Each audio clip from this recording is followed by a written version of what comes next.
मेरे प्यारे दोस्तों, ये कहानी आपके जीवन में बहुत बड़ा बदलाव ला सकती है। और क्या आपको पता है कि ऐसी ही कहानी हमारे जीवन की सोच को परिवर्तित करती है। भागवत गीता में लिखा भी है कि आप जैसा सोचते हो, आप जैसा सुनते हो और देखते हो, वैसे आप बन जाते हो। इसलिए दोस्तों, आप चाहे जीवन में कोई भी काम कर रहे हैं या जीवन के किसी भी मोड़ पर हो, आपको ऐसी कहानी हमेशा पढ़ना या फिर सुनना चाहिए, क्योंकि इससे आपका सपना जल्दी ही सच हो जाएगा। गौतम बुद्ध हमेशा लोगों को सही रास्ता और सही उपदेश देते आए हैं, और वही उपदेश आज हम गौतम बुद्ध के जीवन की इस कहानी से सीखेंगे। तो चलिए दोस्तों, शुरू करते हैं। बुद्ध का एक शिष्य बुद्ध के संदिग्ध में 6 वर्षों से था। वो एक दिन महात्मा बुद्ध के पास आया और बुद्ध से कहा, हे बुद्ध, मुझे आपके पास है 6 साल हो गए। मेरे बाद कितने शिष्य आए, उन्हें आपने इस बीच किसी एक दिशा में ज्ञान देने के लिए भेजा, लेकिन मुझे अभी तक नहीं भेजा। क्या मुझे अभी तक बुद्धत्व प्राप्त नहीं हुआ? बुद्ध मुस्कुराए और बोले, यह तो तुम्हें खुद समझना होगा कि तुम्हें बुद्धत्व प्राप्त हुआ है या नहीं। शिष्य बोला, हे बुद्ध, आपने मुझे इन 6 सालों में जो भी उपदेश दिया, मुझे वो सब याद है। आपकी बताई एक एक बात मुझे याद है। आप मुझसे भी पूछ सकते हैं, मैं आपको हर उत्तर देने के लिए सक्षम हूं। आप मुझे एक मौका तो दे, ताकि मैं किसी भी दिशा में जाकर लोगों को आपके ज्ञान के बारे में भी बता सकूं। बुद्ध ने कहा, ज्ञान की बातों को याद रखने से कुछ नहीं होता, जब तक आप उसे अपने आचरण में न लाओ। जब तक आप किसी भी चीज को अपने आचरण में नहीं लाओगे, तब तक आप दूसरों को नहीं कह सकते कि वो उसे अपने आचरण में लेकर आए। शिष्य ने कहा, जो भी हो, कृपया आप मुझे एक मौका दे। आप मुझ पर भरोसा रखें। मैं सभी को अपने ज्ञान से प्रभावित कर सकता हूं। मैं लोगों को ऐसी बातें बता सकता हूं जिससे उनके जीवन में शांति आएगी और वो शांतिपूर्ण अपना जीवन जी सकेंगे। बुद्ध ने कहा, अभी तुम तैयार नहीं हो। जब तुम तैयार हो जाओगे, मैं तुम्हें खुद सही मार्ग पर जाने के लिए कहूंगा।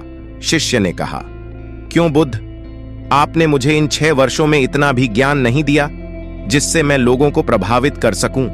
बुद्ध ने कहा, ठीक है, तुम पूर्व दिशा की तरफ जाओ। वहां तुम्हें एक गांव मिलेगा, उससे तुम भिक्षा मांगकर लाओ और वहां के लोगों को अपने ज्ञान से मदद करना। कल सुबह तुम वहां अकेले जाना और शाम को आकर मुझे बताना तुमने कैसे वहां के लोगों की मदद की। वह शिष्य ये सब सुनकर बेहद खुश हो गया और बुद्ध का आशीर्वाद लेकर चला गया। और वह रात भर ज्ञान समेटता रहा और मन ही मन सोच रहा था कि मैं कल ऐसे ज्ञान की छाप छोड़ूंगा कि वहां के लोगों के साथ बुद्ध भी मुझसे प्रभावित हो जाएंगे। सुबह उठकर ओ महात्मा बुद्ध को प्रणाम करने गया। उन्हें प्रणाम कर वह पूर्व की तरफ निकल गया। शाम को जब वह वापस आया तो बुद्ध ने देखा कि उस शिष्य के माथे पर चोट लगी है और खून बह रहा है। बुद्ध ने उसे पट्टी की और पूछा, तुम्हें यह चोट कैसे लगी? शिष्य ने कहा कि बुद्धि वहां के लोग बेहद दुष्ट हैं, उन्हें जरा भी बुद्धि नहीं है। मैं उस गांव में भिक्षा लेने गया, पर किसी ने मुझे भिक्षा नहीं दी। सब मुझे गालियां दे रहे थे।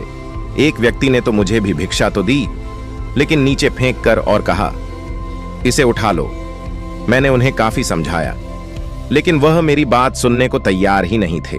उल्टा उन्होंने मेरे साथ हाथापाई की, जिससे मुझे चोट लग गई। हे बुद्ध, आप मुझे दूसरी जगह भेजें, जहां के लोगों में बुद्धि हो, इस तरह ना हो। बुद्ध उसकी बात सुनकर मुस्कुराए और बोले कि अगर तुम्हें दूसरे गांव में भी ऐसे ही लोग मिले तब तुम क्या करोगे? शिष्य ने कहा, हे बुद्ध, ऐसे लोगों को कोई ज्ञान नहीं दे सकता। वह लोग अज्ञानी हैं, उन्हें कौन समझाए? बुद्ध ने कहा, वह लोग अज्ञानी नहीं बल्कि ज्ञानी हैं।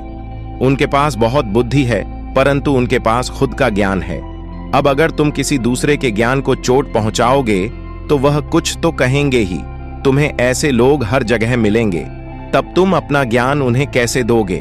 बुद्ध ने शिष्य को कहा कि आज तुम आराम करो, कल शाम को मेरे पास आना। शिष्य बुद्ध को प्रणाम करके चला गया। अगली शाम जब वह वापस बुद्ध के पास आया, तब वहां एक और बुद्ध का शिष्य मौजूद था। उनके हाथ में चोट लगी हुई थी। बुद्ध ने उस शिष्य के हाथ पर चोट देख उस पर पट्टी की और उस शिष्य से पूछा कि तुम्हें यह चोट कैसे लगी? शिष्य ने कहा, हे बुद्ध, आपने पूर्व के एक गांव में मुझे जाने के लिए कहा था, वहीं मुझे यह चोट लगी। बुद्ध ने कहा, वहां तुम्हारे साथ क्या क्या हुआ, तुम मुझे बताओ।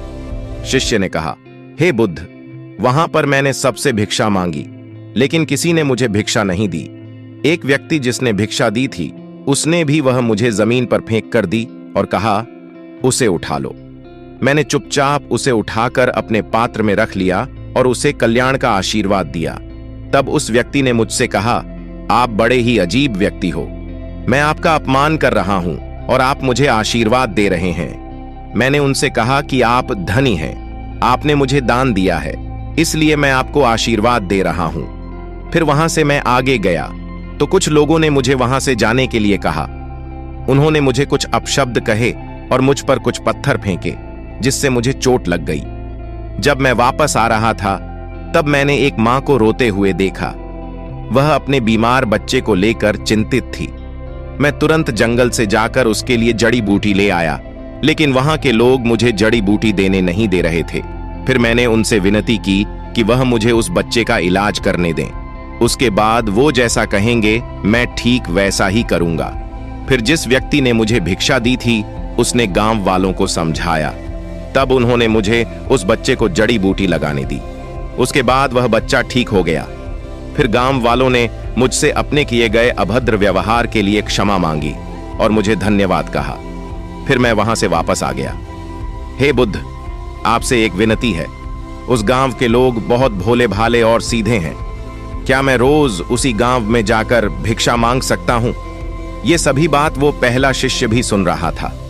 उसने यह सुनते ही बुद्ध के चरणों में गिरकर कहा कि हे बुद्ध, मैं समझ गया हूं कि अभी मैं उस लायक नहीं हुआ कि दूसरों को ज्ञान दे सकूं।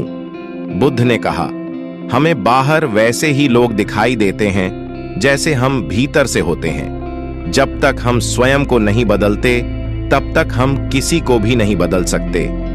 खुद में परिवर्तन करना बेहद जरूरी है। कोई भी बात बताने से पहले उसे आचरण में लाना बेहद जरूरी है, क्योंकि आचरण में लाई हुई चीज को बताना समझाना बहुत आसान होता है और उसे लोग बेहद आसानी से अच्छे से समझ पाते हैं। दोस्तों, हम सभी को ऐसा लगता है कि हमने जो कुछ भी सीखा है वह हमको दूसरों को सिखाना चाहिए, लेकिन हम जाने अनजाने में दूसरों को सिखाने के चक्कर में हम कभी कभी गलत साबित हो जाते हैं। तो इसलिए दोस्तों, अगर आप किसी को भी कोई भी सुझाव देने के लिए जाते हैं, आप कोई भी चीज सिखाने के लिए जाते हैं, तो सबसे पहले आप उस कार्य को संपूर्ण रूप से और सही ढंग से अच्छे से सीख जाएं।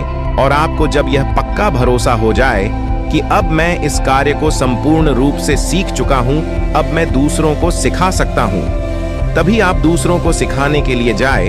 अन्यथा आपके साथ दुर्व्यवहार हो सकता है और आपको क्षति भी पहुंच सकती है।